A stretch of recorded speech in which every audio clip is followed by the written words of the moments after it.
ओम श्री परमात्मने नमः। उसको मालूम है कि इसको ब्रह्मबोध करना चाहिए तो बोल दिया।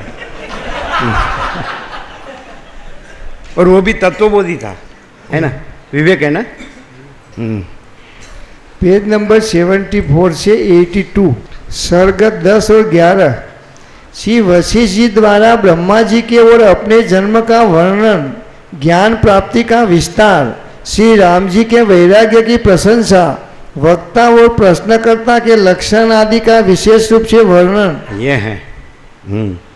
श्री वशिष्ठ जी कहते हैं, ये श्री राम जो सर्वत्र नित्य समता रूप से स्थित सच्चिदानंदमय ब्रह्म तत्व है, जो सर्वत्र नित्य समता रूप से स्थित सच्चिदानंदमय ब्रह्म तत्व है, उससे संबंध रखने वाली सत्ता को नियति कहते हैं। फिर से, जो सर्वत्र नित्य समता रूप से स्थित सच्चिदानंदमय ब्रह्म तत्व है, उससे संबंध रखने वाली सत्ता को नियति कहते हैं। नियति को आप जनरल भाषा में ईश्वर इच्छा कहते हैं। बलियसी केवलम ईश्वर इच्छा कहते हैं ना, हरि इच्छा नहीं बोलते, उसको नियति कहते हैं।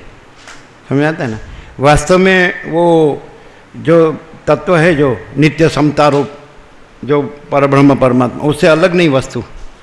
जैसे अनंत महासागर में जल ही जल है, जल में जल ही है, दूसरा कुछ नहीं है, फिर भी उसमें द्रवपना है, फिर उसमें चलन है, फिर उसमें चक्री तरंग फैन बुलबुला है, अनेक और एक दूसरे से अलग अलग, और उसके उत्पत्ति स्थिति लय है। तो वो सब जो है जल में जो नहीं है, ऐसा जो भासता है, उसको नियति कहते हैं। समझ में आता है कि नहीं। परमात्मा में जो ये संसार नहीं है और भासता है, तो उसकी आपको ऐसा लगता है कि ये कुछ व्यवस्थित है, जैसे तैसे नहीं है, फिर भी वो कुछ नहीं है परमात्मा रूप से सब कुछ है और भास रूप से कुछ भी नहीं है। तो परमात्मा रूप से रहकर फिर वो परमात्मा भास रूप से भासता है, तो वहाँ परमात्मा को नियति कहते हैं, शक्ति भी कहते हैं, प्रकृति, मूला प्रकृति भी कहते हैं।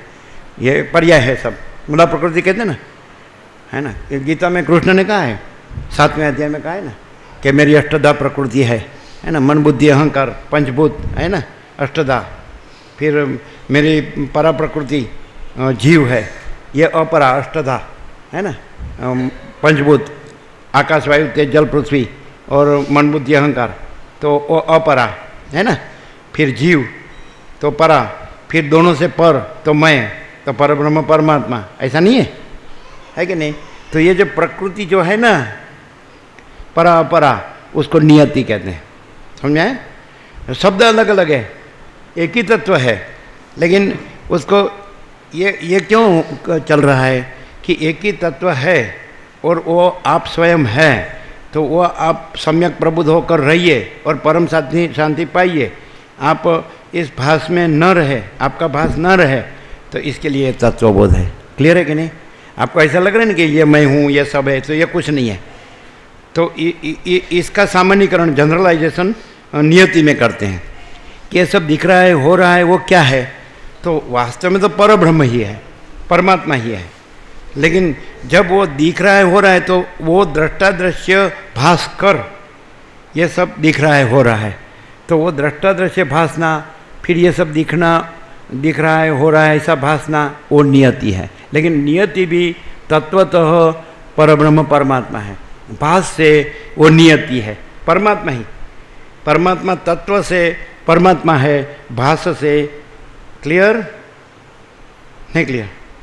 एक ही है, लेकिन आप तत्व को न जानकर या भूलकर भास को यदि सच्चा मान लिया तो फिर हो गए। और यदि तत्व सम्यक प्रबुद्ध होकर, आपका पुरुषार्थ क्या होना चाहिए कि मैंने सुन लिया और जान लिया, ऐसा नहीं। सम्यक ये सुन लिया, फिर भी आपका सतत, जैसे कल अभ्यास की व्याख्या की थी कि हम ही परमात्मा हैं, ऐसा सम्यक प्रबुद्ध रहने का सतत अभ्यास है न तो कौन्तेय वैराग्येण च गृह्यते। वैराग्य राम का लो, अभ्यास अपना है ना। तो वैराग्य भी ऐसा अपना होना चाहिए और अभ्यास भी अपना होना चाहिए। और परब्रह्म परमात्मा भी हम ही हैं, अपने आप में अपने आप। फिर हम ही नियति रूप में भास रहे हैं और हम ही परब्रह्म परमात्मा रूप से भी हम हैं और नियति भास रूप से भी हम ही है। लेकिन यदि नियति को परमात्मा रूप देखेंगे तो वो आपको नड़ेगी नहीं समझ आता है। मैं मान लो कि आप जीव जगत देखते हैं, हाँ देखो बराबर है कि नहीं, योग्य जगह में आया कि नहीं। ये देखो उल्टा सुल्टी कर दिया ना, जिसको नहीं देना था उसको दिया नारायण प्रभु, अभी ठीक ठिकाने आ गया, देखो तकिया है ना। फिर याद कराएंगे 7 बज गए। चलो समझ में आ गया क्या। आप जीव जगत नहीं देखेंगे और सब परमात्मा देखेंगे कि मैं ही परमात्मा और सब मेरा ही स्वरूप है, तो आपको नियति प्रतिबंध नहीं करेगी आपके स्वरूप में। स्वरूप तो स्वरूप है, वो कभी बदलता नहीं, दूसरा होता नहीं, स्वरूप छोड़ता नहीं। लेकिन स्वरूप को साइड में करके यदि नियति के साथ तादाद में अभिनिवेश अभिमान हो गया कि ये मैं हूँ ये सब है, तो फिरोगे। नियति फिरती है, परमात्मा फिरता नहीं है। क्लियर है ना। लहर फिरती है, अनंत महासागर का जल है वो फिरता नहीं है। अब अनंत महासागर रहकर फिर जो जल अपने आप जल ही रहकर जैसे फिरता हो ऐसा भास होता है, फिर भी हम वास्तव में अनंत महासागर ही है, कुछ फिरते नहीं है और हम भास रहे वो भी हम ही है। तो पूर्णमदः पूर्णमिदम्, इसको बोलते हैं पूर्णमदः पूर्णमिदम्। तो जो परमात्मा है, स्वरूप है, उसको पूर्णमदः बोलते हैं, और जो परमात्मा नियति रूप से है उसको पूर्णमिदम् बोलते हैं। समझ में आता है। ये जो शांति पाठ है ना उपनिषद का, ओम पूर्णमदः पूर्णमिदं पूर्णात् पूर्णमुदच्यते पूर्णस्य पूर्णमादाय पूर्णमेवावशिष्यते ओम शांति शांति शांति। वो 3 दफे शांति क्यों करनी पड़ी। यदि भास का उत्पत्ति स्थिति लय भास रहा है तो वो शांति शांति शांति नहीं समझ में आते हैं। उसमें आध्यात्मिक आधिदैविक अधिभौतिक दुख भास रहे हैं, शांति शांति शांति नहीं है, वो नहीं है। परमात्मा ये हम ही परमात्मा है, सब हम ही परमात्मा, सब कुछ है, सब हमारा ही स्वरूप है। वो भले कैसा भी भाषे, कितना भी भाषे, कहीं भी भाषे, कभी भी भाषे, हम ही हम है। हम केवल स्वरूप रहकर यदि अपने स्वरूप ही रहकर यदि कुछ भी देखते हैं तो हमको ही देखते हैं। स्वरूप रूप से भी हम ही है और भास रूप से भी हम ही, उसको बोलते हैं पूर्णमदः पूर्णमिदम्। हम स्वरूप से पूर्णमदः और नियति से भास से पूर्णमिदम्। क्लियर। आगे बढ़ो। इसमें नो कॉम्प्रोमाइज़ बोलने की ज़रूरत नहीं, क्योंकि एक ही हो गया। 2 होता है ना तो नो कॉम्प्रोमाइज़ बोलना पड़ता है। कोई समझ में आता है कि नहीं परमात्मा अलग है, नियति अलग है, तो ऐसा नहीं है, एक ही है। परमात्मा और उसकी परम चैतन्य शक्ति अभिन्न है। जैसे सूर्य और प्रकाश शक्ति अभिन्न है, जैसे अग्नि और दाहिका शक्ति अभिन्न है, जैसे दूध और धवलत्व धोलापना अभिन्न है, वैसे परमात्मा और उसकी परम चैतन्य शक्ति एक ही है। आपने अर्धनारीश्वर तो फोटो देखा है, चित्र, आधा शंकर और आधी पार्वती, तो उसको कैसे अलग करेंगे। एक ही नहीं है, आधा शंकर और आधी पार्वती नहीं है, अर्धनारीश्वर तो अलग नहीं है। ब्रह्म और शक्ति अलग नहीं है। और अमृतानुभव में मंगलाचरण में भी शिव शक्ति का ज्ञानेश्वर ने नमस्कार किया है, मालूम है। किसको मालूम है। शिव शक्ति अभिन्न है ऐसा करके। देखो क्या पढ़ाते हो आप, है कि नहीं। देखो वो सच्चा आपको पूरा बताते नहीं है।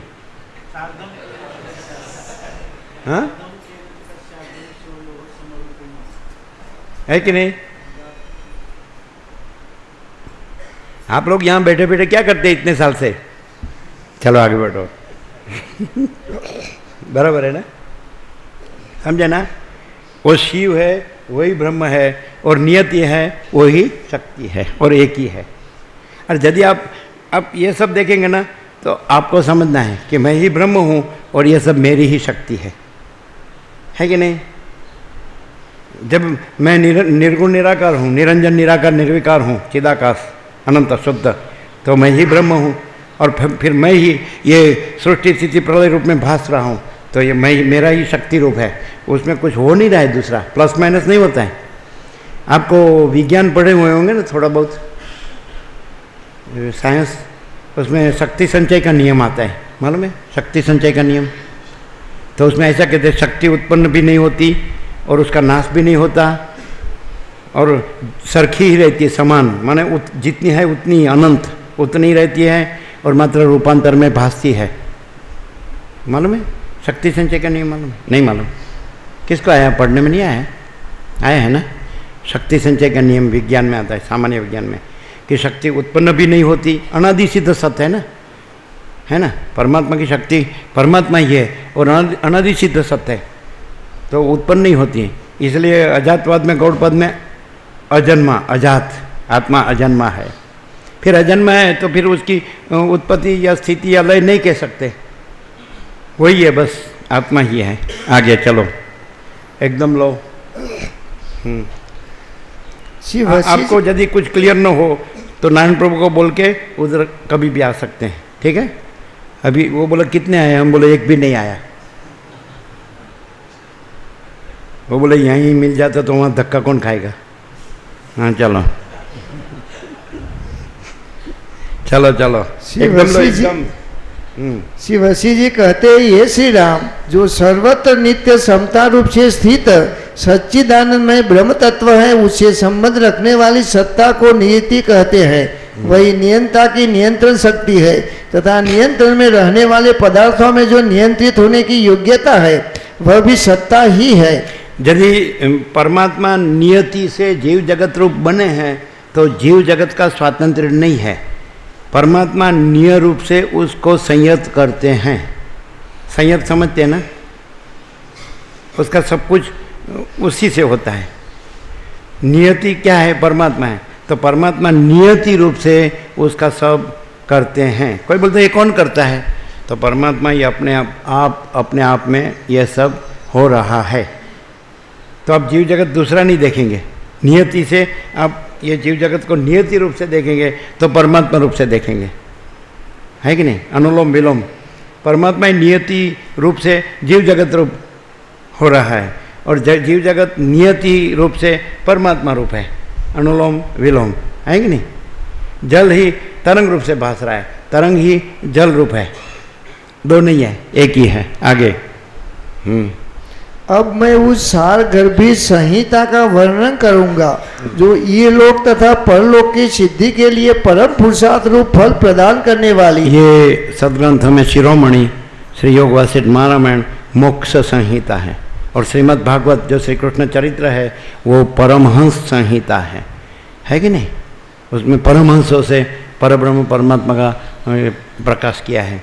सनकादिक से लेकर विष्णु के 24 अवतार में पहले सनकादिक है, सनक सनंदन सनातन सनत कुमार, 6ठे दत्तात्रेय है और 8वें ऋषभदेव है, 9वें जड़भरत है, 16वें राम है, 17वें व्यास है ना? सब 23वें बुद्ध है, ऐसा सब है। हाँ चलो। अब मैं उसमें जरा देख लेना उसमें आप है कि नहीं। यही तो देखना है। जब ये परमात्मा सब कुछ है तो फिर ये मैं होता है वो उसमें अलग दूसरा कुछ होगा, अलग है, अलग मानेंगे ना उसको, अलग मान के तो भटकना पड़ेगा। और वही सब कुछ है ना तो फिर मैं भी वो ही हूँ तो परम शांति होगी। क्लियर नहीं क्या?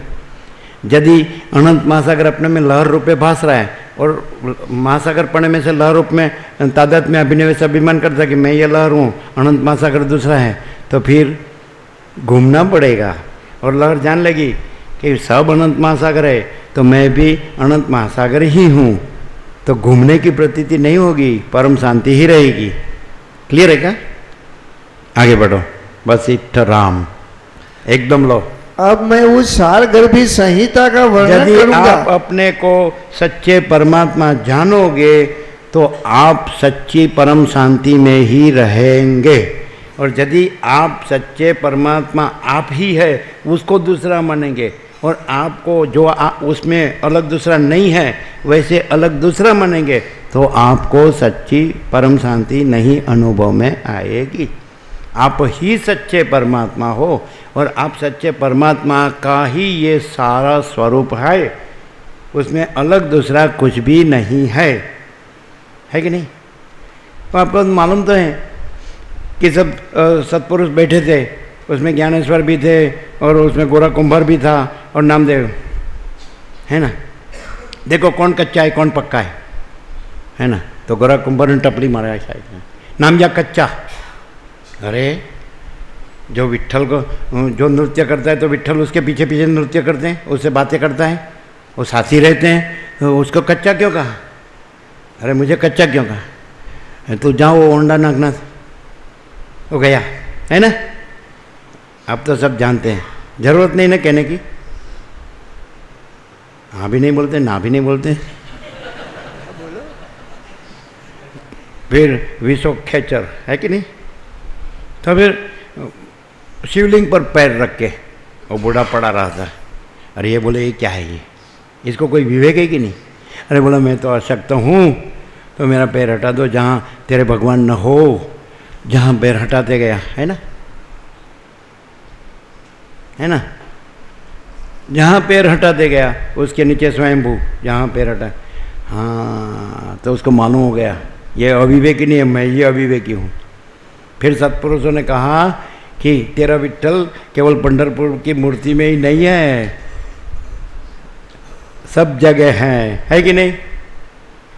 आप विट्ठल को या ज्ञानेश्वर माउली को इधर ही पकड़ कर बैठे हैं, हम सब जगह क्यों विचरते हैं? क्योंकि वो सब जगह हैं, आप इधर से निकल नहीं सकते, इधर ही है कि नहीं, सब जगह है कि नहीं।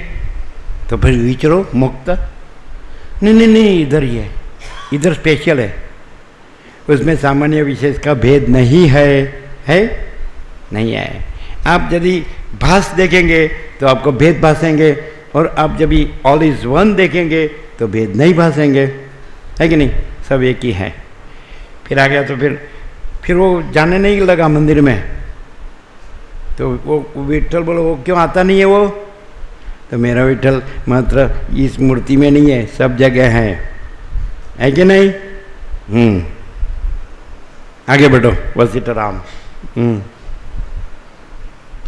अब मैं उस सार गर्भी संहिता का वर्णन करूंगा जो इहलोक तथा परलोक की सिद्धि के लिए परम पुरुषार्थ रूप फल प्रदान करने वाली और मोक्ष के उपायभूत साधनों से संपन्न है। अच्छा, क्या ये 16,000 रानी और उसमें 8 पट रानी, तो ये जो 16,000 छोड़ दो, 8 पट रानी क्या कृष्ण को पहचानते थे क्या? शंका कब होती है? रुक्मिणी है, सत्यभामा है, तो शंका का। सुदामा आता है और फटे हुए कपड़े हैं, गरीब भिखारी जैसा है, और उसकी फटी हुई पोटली में से तांदुल लेके ये खाता है, उसको सिंहासन पर बैठा के उसका बैठता है, सिंहासन पर सोने के बैठा के उसका पैर धोता है।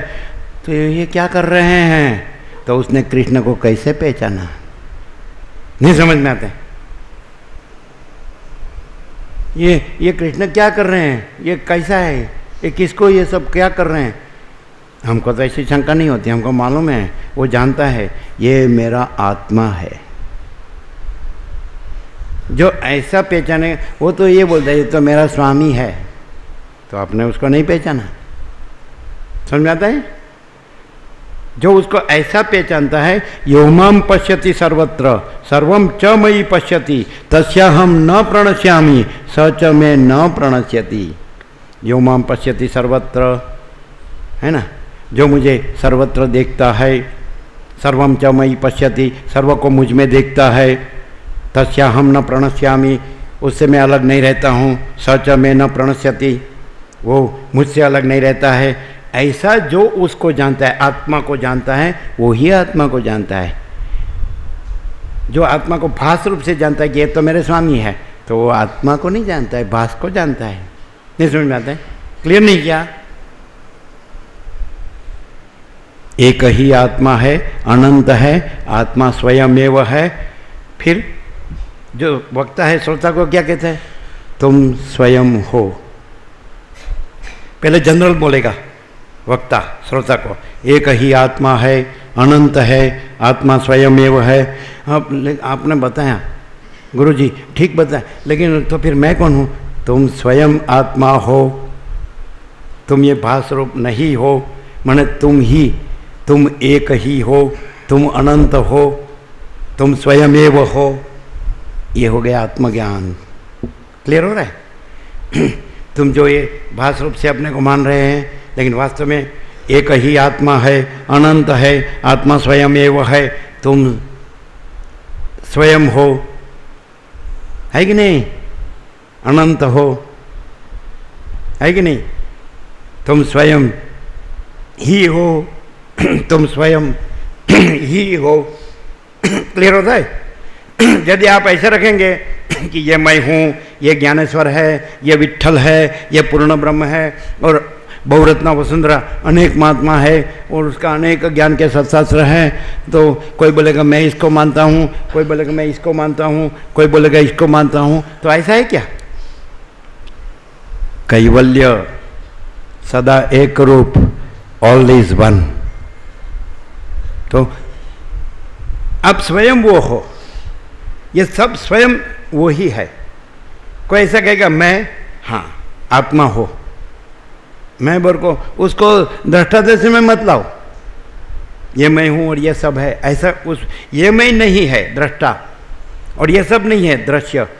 फिर एक ही आत्मा है, अनंत है, आत्मा स्वयं में वो है, तुम स्वयं हो आत्मा, तुम स्वयं हो, दृष्टा दृश्य नहीं। समझाते कि? चलो आगे बढ़ो, बस इट नाम एकदम लो, फुल एंड फाइनल हो गया। इन लोग को ज़्यादा नहीं कहना पड़ता है कि नहीं? वो अंगारा होता है ना, है ना, ऊपर थोड़ी सी राख होती है, खाली फूंक मारने का। चलो आगे बढ़ो। अब मैं उस सारगर्भी संहिता का वर्णन करूंगा जो ये लोक तथा परलोक की सिद्धि के लिए परम पुरुषार्थ रूप फल प्रदान करने वाली और मोक्ष के उपायभूत साधनों से संपन्न है। उसे तुम सावधानतया श्रवण करो। प्राचीन काल की बात है, सृष्टि के आदि में परमेष्ठी ब्रह्मा ने इस मोक्ष कथा का वर्णन किया था।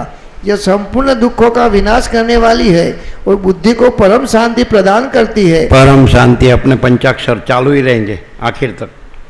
मैं स्वयं कैवल्य अनंत पूर्ण परम शांति हूँ, भाग रहित अनंत पूर्ण महाचिदाकाश हूँ। सब मैं ही मैं हूँ, अनंत पूर्ण महाचिदाकाश, है ना, परम शांति। आप परम शांति में है तो आप ही परमात्मा है, परब्रह्म है। परब्रह्म, परम शांति, स्वानुभूति, तत्वसार। तत्वसार क्या है? ये चारों शब्द पर्याय है। परब्रह्म कहो, परम शांति कहो, स्वानुभूति कहो, तत्वसार कहो, चारों एक ही बात है, एक ही वस्तु है। परब्रह्म, परम शांति, स्वानुभूति, तत्वसार, है ना। आगे बढ़ो, वशिष्ठराम। यह संपूर्ण दुखों का विनाश करने वाली है और बुद्धि को परम शांति प्रदान करती है। सारे विवेकशील पुरुषों के साथ इस मोक्ष कथा को सुनकर तुम उस दुख रहित सच्चिदानंदमय परम पद को प्राप्त कर लोगे, जहाँ पहुंच जाने पर पुनः विनाश का भय नहीं रह जाता। यद गत्वा न निवर्तन्ते तद्धाम परमं मम न तद्भासयते सूर्यो न शशांको न पावकः, है कि नहीं। नियति से बात करेंगे तो ऐसे बोलेंगे कृष्ण, यदादित्यगतम तेजो जगत भासयते अखिलम यच्चंद्रमसि यच्चाग्नौ तत्तेजो विद्धि मामकम गामाविश्य च भूतानि धारयाम्यहम ओजसा पुष्णामि चौषधि सर्वा सोमो भूत्वा रसात्मक, है कि नहीं। नियति से बोलेंगे कि मैं परमात्मा नियति रूप हूँ तो ऐसा बोलेंगे यदादित्यगतम तेजो से। और यदि परमात्मा रूप से बोलेंगे न तद्भासयते सूर्यो न शशांको, वहाँ भास नहीं है। मैं परमात्मा हूँ तो मुझ में अलग दूसरा भास नहीं है। यदि आप भास देख रहे हो तो यदादित्यगतम तेजो जगत भासयते अखिलम, सूर्य चंद्र अग्नि में जो तेज भासता है वो मैं ही हूँ। आप भास से देख रहे हैं इसलिए ऐसा बताते हैं, परोक्ष अपरोक्ष, समझ आते हैं। यदादित्यगतम तेजो परोक्ष, न तद्भासयते सूर्यो अपरोक्ष। मैं परमात्मा ही हूँ, मुझ में अलग दूसरा कुछ भी नहीं है। न वहाँ सूर्य चंद्र अग्नि भासते हैं, और जिसको पाकर फिर वापस इसमें भास में नहीं आना पड़ता है कि नहीं। यद गत्वा न निवर्तन्ते तद्धाम परमं मम अपरोक्ष, है ना। भास में है तो ऐसा बोलना पड़ता है, अरे ये सब मैं ही प्रकाश रहा हूँ, इसलिए वास्तव में मैं ही हूँ। भास से भी लहर रूप में भी मैं ही हूँ, अनंत महासागर। अनंत महासागर तो मैं हूँ ही। लहर रूप में भासने से मैं दूसरा नहीं हो जाता हूँ, मैं अनंत महासागर ही हूँ। मैं ही अनंत महासागर हूँ अपरोक्ष। मैं ही अनंत महासागर लहर रूप में तादाद में अभिनिवेश अभिमान करके कि मैं ये जीव हूँ, ये जगत है, और परमात्मा ये जीव जगत है इसीलिए परमात्मा है, नहीं तो जीव जगत कैसे भासेगा? तो परोक्ष जीव भाव से देखेंगे परमात्मा को उसके अधिष्ठान रूप में, तो परोक्ष हो गया। और मैं ही अधिष्ठान हूँ अपरोक्ष हो गया, है कि नहीं? आगे बढ़ो। वशिष्ठ राम एकदम लो।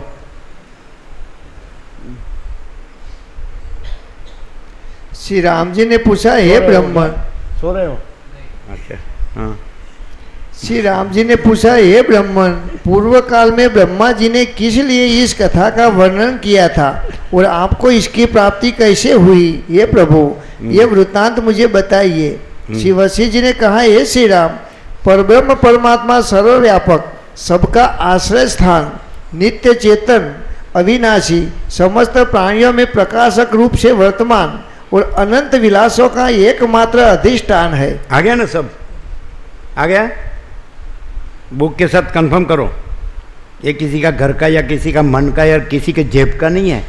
स्वयं परमात्मा, परमात्मा स्वयं प्रकाश रहा है। फिर से, परब्रह्म परमात्मा सर्वव्यापक, सबका आश्रय स्थान, नित्य चेतन, अविनाशी, समस्त प्राणियों में प्रकाशक रूप से वर्तमान और अनंत विलासों का एकमात्र अधिष्ठान है। तो उसका मतलब यह है कि मैं कौन हूँ पूछेंगे तो परमात्मा, परब्रह्म परमात्मा ही उत्तर आएगा। अटको मत, मैं ये स्थूल देह हूँ ऐसा नहीं, उसको जानने वाला मैं हूँ। फिर मैं सूक्ष्म देह हूँ, 5 प्राण मन बुद्धि 5 ज्ञानेंद्रिय कर्मेंद्रिय 5 कर्मेंद्रिय, नहीं, उसको जानने वाला हूँ। फिर मैं अज्ञान हूँ, कारण नहीं, उसको जानने वाला हूँ। फिर जिसका बाद नहीं होता है, मैं ही चैतन्य हूँ। चैतन्य का स्वरूप सच्चिदानंद है, सच्चिदानंदो हम, है कि नहीं? आगे वशिष्ठ राम एकदम लो। प्रकृति की साम्य अवस्था तथा विषम अवस्था। जब परब्रह्म परमात्मा खुद बोलते हैं कि मैं ही सब कुछ हूँ, तो फिर वो मैं रूप से भासता है, तो वो कौन है? जब परब्रह्म परमात्मा खुद कह रहे हैं कि मैं ही सब कुछ हूँ, तो फिर ये मैं और जगत रूप से भासता है, वो कौन है? लो, दूसरे बोलने की जगह ही नहीं है, दूसरा देखने की जगह ही नहीं है।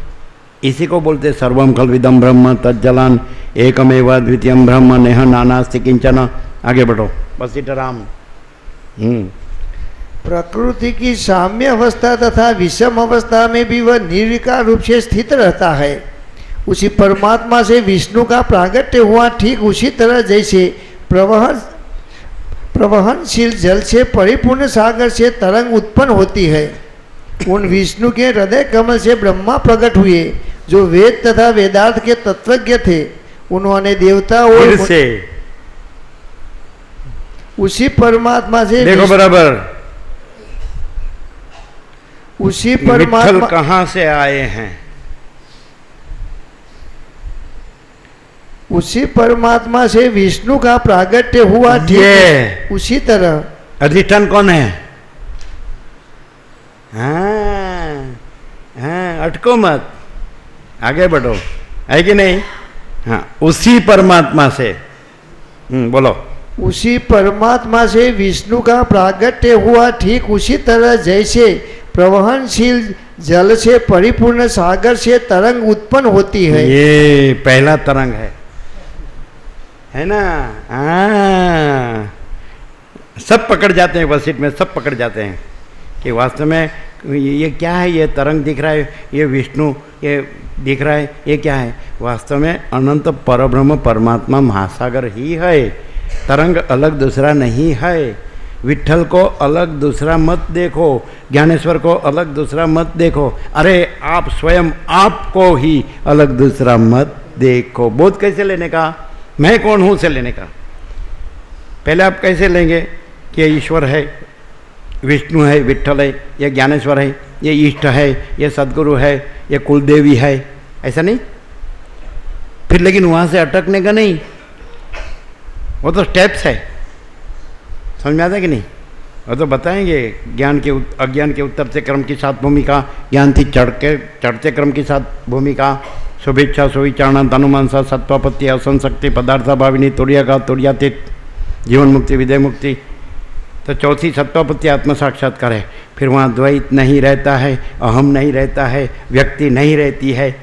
जब तक द्वैत अहम और व्यक्ति भाषे समझ लेना आत्म साक्षात्कार का पुरुषार्थ करना चाहिए। विवेक वैराग्य से, शमदम से, मुमुक्षत्व से, श्रवण मनन निध्यासन से। क्लियर हो रहा है? भास से आप बोल रहे हैं कि ये मैं हूँ, ये जगत है, ये विट्ठल है, ये ज्ञानेश्वर है। समझ में आता है? और यदि आपको ब्रह्म साक्षात्कार हो जाए तो आप ब्रह्मरूप नहीं हो जाएंगे? है कि नहीं श्रुति? ब्रह्मविद ब्रह्मैव भवति, ब्रह्म को जानने वाला ब्रह्म एव भवति, ब्रह्म ही हो जाता है। फिर ब्रह्म ऐसा कहेगा कि मुझ में अलग दूसरा कोई इष्ट, गुरु, आत्मा, शास्त्र, जगत है, ऐसा कहेगा? ब्रह्म ऐसा जानता है अपने में? ब्रह्म अपने में अपने सिवा अलग दूसरा कुछ जानता है? तो आप ब्रह्म को शब्द से आप दूसरा कुछ समझते होंगे, हम ऐसा नहीं समझते। क्लियर? ब्रह्म अखंड ब्रह्म है, उसके ऊपर कुछ नहीं, उसके सिवा कुछ नहीं, उसमें दूसरा कुछ नहीं, उसमें होता कुछ नहीं। और ब्रह्मविद ब्रह्मैव भवति, ब्रह्म को जानने वाला ब्रह्म ही हो जाता है। तो आप ब्रह्म रूप से जब रहे हैं, फिर आप बताओ कि आपको अलग दूसरा कुछ दिखता है आप में? अनंत महासागर अपने में तरंगों को नहीं जानता। समझ में आता है कि नहीं? आप तरंग रूप में आ जाएंगे तो बोलेंगे एक अनंत महासागर है, फिर एक जल है, फिर अनेक चक्री तरंग, फैन बुलबुला है, अनेक और एक दूसरे से अलग अलग उसके उत्पत्ति स्थिति लय है। कहाँ से आप बोल रहे हैं? तरंग पने से। क्लियर नहीं हो रहा है? और आप ही अनंत महासागर है, ब्रह्मविद ब्रह्मैव भवति, तो फिर आप अपने में अलग दूसरा कुछ नहीं जानते। तो जान लेना कि आपने अपने अनंत सच्चिदानंद ब्रह्म महासागर का साक्षात्कार किया है। आप सम्यक प्रबुद्ध है, यथार्थ संपूर्ण जागृत है। नहीं तो आप भेदभास से देख रहे हैं, तो आप भेदभास से हैं। नहीं समझ में आता है? ब्रह्म में भेद नहीं है। पूर्ण ब्रह्म, अनंत, अखंड, अभेद जो है सो है। पूर्ण ब्रह्म, ट्रूथ एब्सोल्यूट, मैं स्वयं कैवल्य, अनंत, अखंड, अभेद ही हूँ। मुझ में मेरे से अलग दूसरा कुछ हुआ नहीं, है नहीं, होगा नहीं, होता नहीं। ब्रह्म को यथार्थ पहचानो तो आप में भास भेद नहीं भासेंगे। यदि भास भेद भासते हैं तो ब्रह्म में सम्यक प्रबुद्ध होना है, होना है, आत्म साक्षात्कार करना है। कार क्रिया होता है, कार कुछ करना नहीं, आत्म साक्षात्कार होता नहीं। आत्मा सदा साक्षात है, क्रिया नहीं, क्रिया सिद्ध नहीं, स्वयं सिद्ध है। स्वयं सिद्ध, स्वयं प्रकाश, स्वयं पूर्ण, स्वस्वरूप है कि नहीं? सिद्ध करना नहीं है, स्वयं सिद्ध है। दूसरा है ही नहीं करने वाला सिद्ध, करने की वस्तु भी नहीं है दूसरी। स्वयं प्रकाश, उसको प्रकाशने वाला दूसरा नहीं है। स्वयं पूर्ण, उसको पूर्ण करने वाला दूसरा नहीं है। स्वस्वरूप, स्वयं अपना स्वरूप है। आगे बढ़ो। वशिष्ठ राम, सबको क्लियर हो रहा है ना? हाँ। यदि आप ब्रह्म साक्षात्कार करेंगे और ब्रह्म रूप रहेंगे तो सब आप में आप ही दिखेंगे, ब्रह्म ही। आपको जीव जगत नहीं दिखेगा। जब तक आपको जीव जगत भासता है तब तक आपको सम्यक प्रबुद्ध होने का पुरुषार्थ बराबर लगे रहने का, विकल्प में नहीं जाने का। ये मैं हूँ उसमें तो आने का ही नहीं, और ये सब है उसमें तो आने का ही नहीं, नहीं तो फिरेंगे। समझ में आते हैं? आगे बढ़ो। वशिष्ठ राम, आपको बाद में शास्त्र वासना भी नहीं रहती है, गुरु वासना भी नहीं रहती है, मालूम है? ऐसा है कि नहीं? वेदांत में, ब्रह्म ज्ञान में है कि नहीं नारायण प्रभु? हाँ, ब्रह्म है। तो आई वशिष्ठ राम को कहते हैं, क्या आकाश में ऋग्वेद लिखा जा सकता है? क्या आकाश में ऋग्वेद लिखा जा सकता है? मैं अनंत शुद्ध चिदाकाश हूँ और जो भी कुछ हूँ अनंत शुद्ध चिदाकाश रहकर ये सब तत्वतः भी अपना ही स्वरूप है और भासतः भी अपना ही स्वरूप है। क्लियर? आगे बढ़ो वशिष्ठराम। उन विष्णु के हृदय कमल से ब्रह्मा प्रकट हुए जो ऊपर से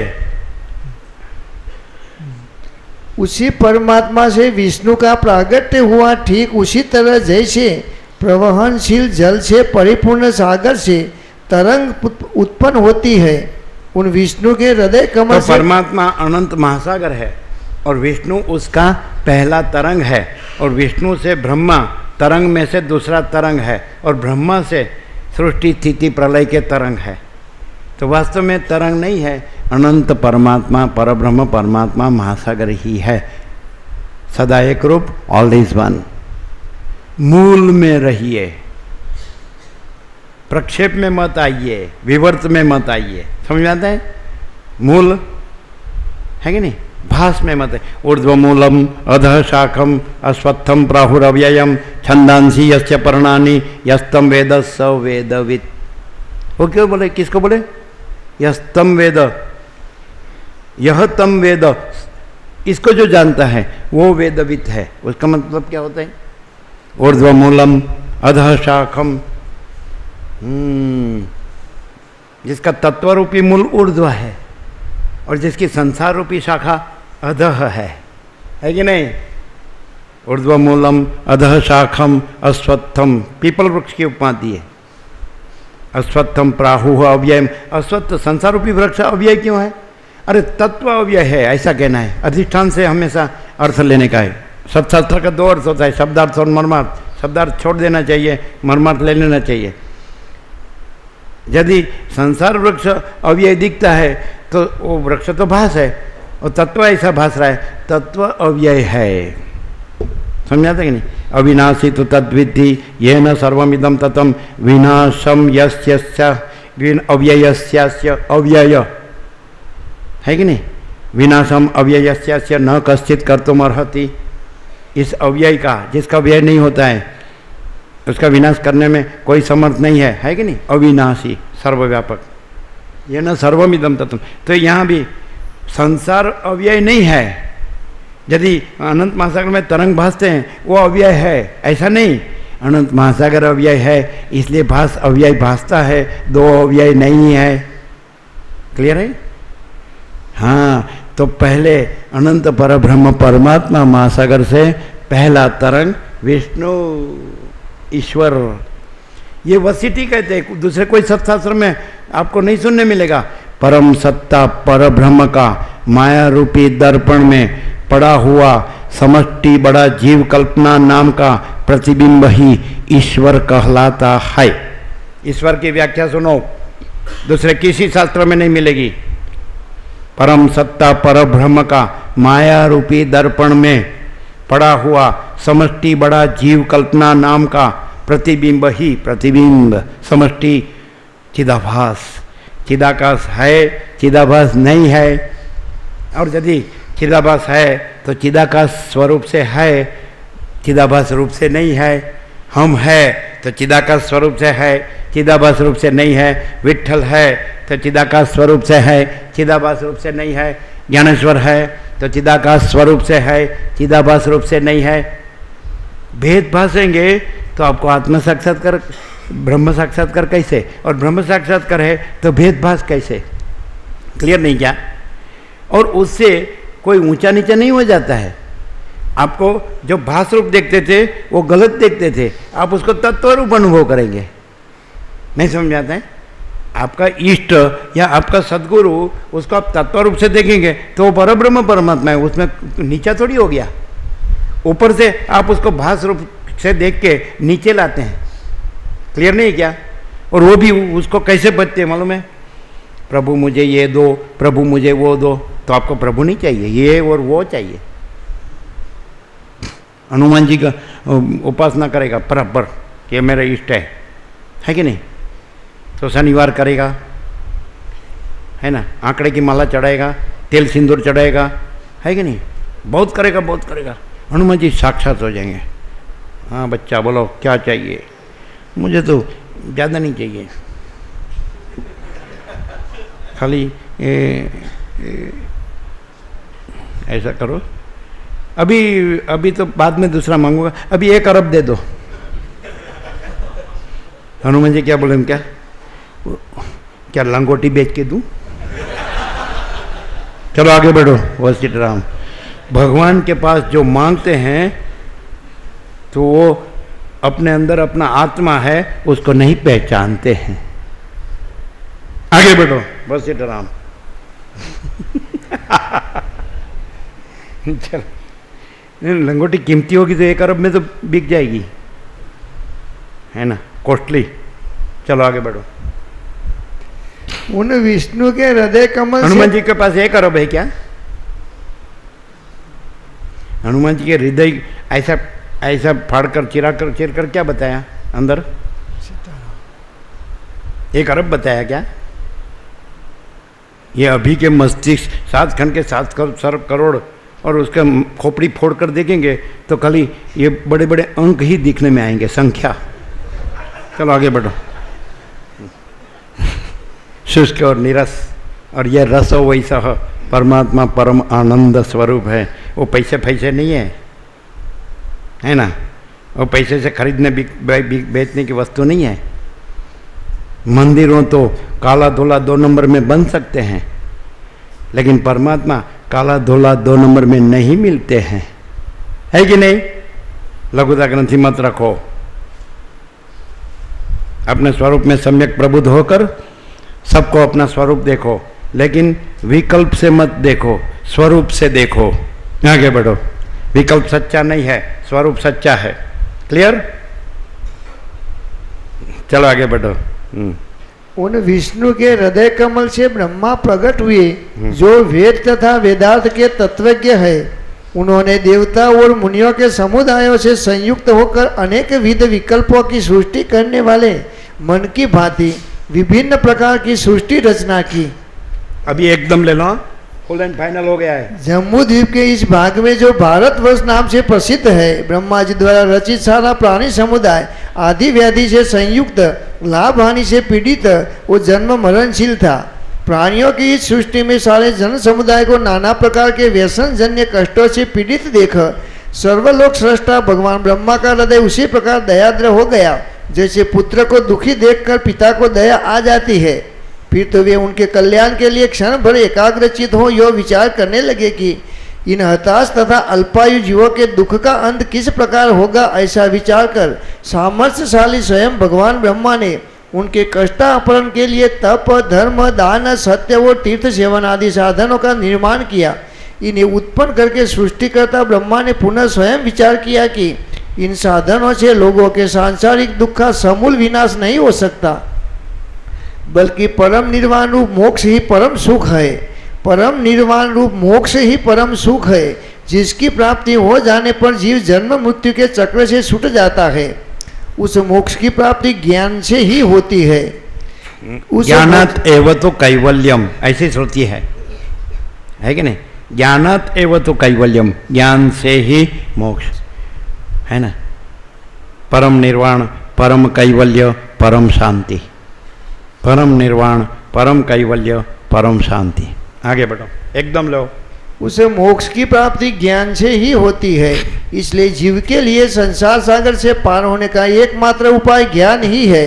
तप, दान और तीर्थ सेवन आदि भव तरण के लिए सीधे उपाय नहीं कहे गए हैं। अतः मैं इस अतः जन समुदाय से दुख की निवृत्ति के लिए संसार से उद्धार पाने का एक नूतन उपाय शीघ्र ही प्रकट करूंगा। अब ज्ञानेश्वर माउली को ऐसे बोलेगा, सदगुरु आप तो समर्थ है और आप तो सर्वशक्तिमान है, आप तो संकल्प मात्र से सब कुछ दे सकते हैं। मुझे सदा आपका इधर संजीवनी समाधि का दर्शन हो, इसलिए एक मकान दे दो,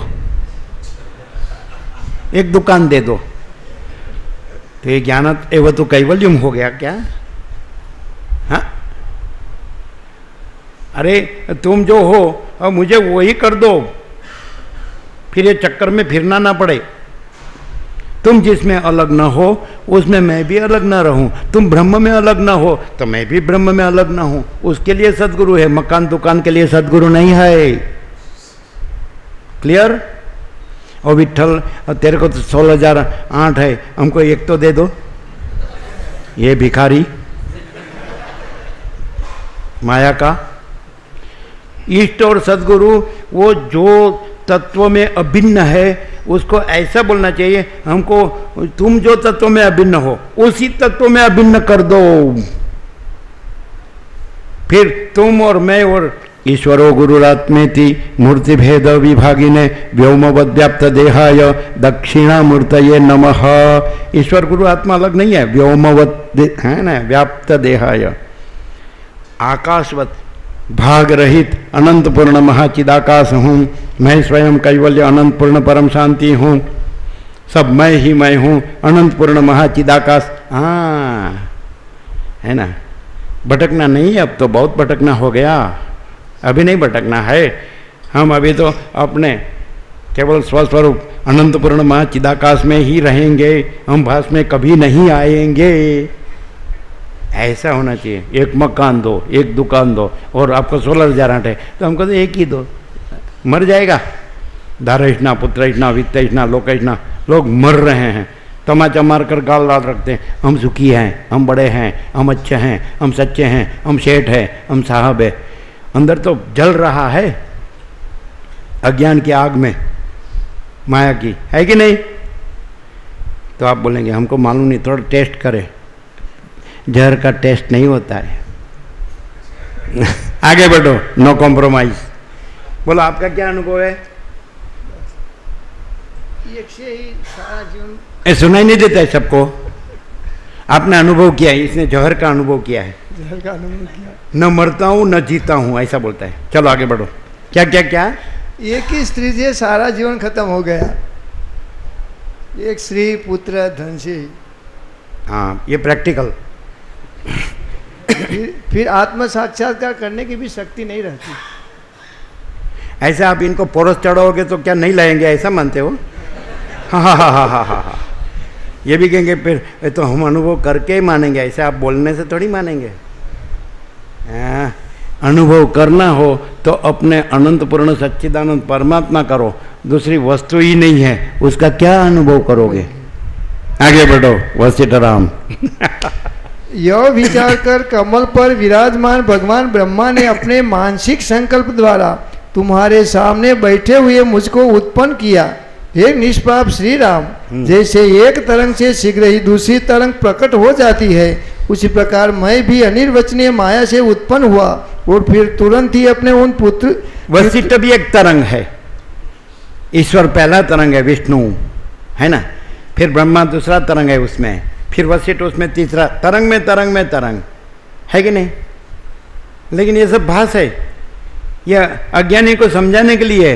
अनंत महासागर अपना स्वरूप कभी नहीं छोड़ता और अपने स्वरूप से स्वरूप में दूसरा कभी नहीं होता, लेकिन जिसको भासता है उसको भास की शांति करने के लिए समझाते हैं कि तुमको जो भास रहा है वास्तव में अनंत परब्रह्म परमात्मा महासागर ही है।